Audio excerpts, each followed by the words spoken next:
happening to Ukraine? Well, with the loss of Odessa, the coming loss of Odessa, all of the areas where they have that black earth, all of the industry, all of the areas with coal and the resource-rich areas of Ukraine fall into Russia's hand, wouldn't the Rump Ukraine lose most of its utility to the U.S. and NATO forces against Russia? Yeah, well, in fact, Russia already controls that. Is that territory that is to the east of the Dnieper, that Russia controls the vast majority of that right now. That's the valuable land. That's where the factories are. That's where the salt mines are. That's where the rare earth minerals are. That's where the oil and gas are located. So, Russia's going to be in control of that. Russia already has the status as the number one country in the world in terms of natural resources. Mm-hmm. United States and China are up there as 2 or 3, but Ukraine used to be number 5.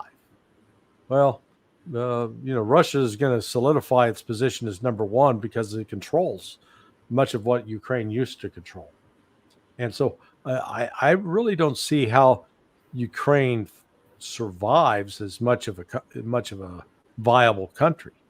It's already lost like 50%, more than 50% of its population. If you go back to 2014, it had about 40 million people. Maybe that got up to about 42 million. Now the estimates are it's below 20 million. That's a combination of the Ukrainians looking around saying, I'm not staying with this mess. And, they bug out. They go to some other country. They either go to Russia or they went into Europe.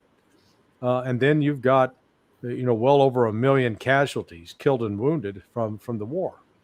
So the population, they do a graph, and sometimes the graph looks like a normal curve, the bulge in the middle, or you can have most of the bulge is the kids who are between 12 and 20, and then it starts decreasing. Well, this one looks like an hourglass.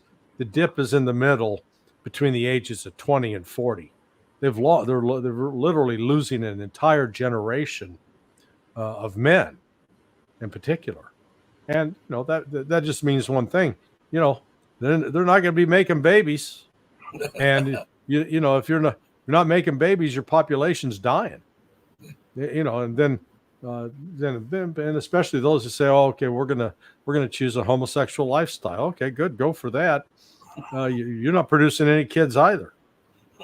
So, this is ignoring Mother Nature. It's that kind of stuff. And so, Ukraine's not going to have the ability to sustain itself over time. And again, with Russia's weapons capabilities, which can reach out and touch about any place in Ukraine, the prospects of Ukraine building viable factories, at least above ground, and viable training centers for military personnel are almost zero.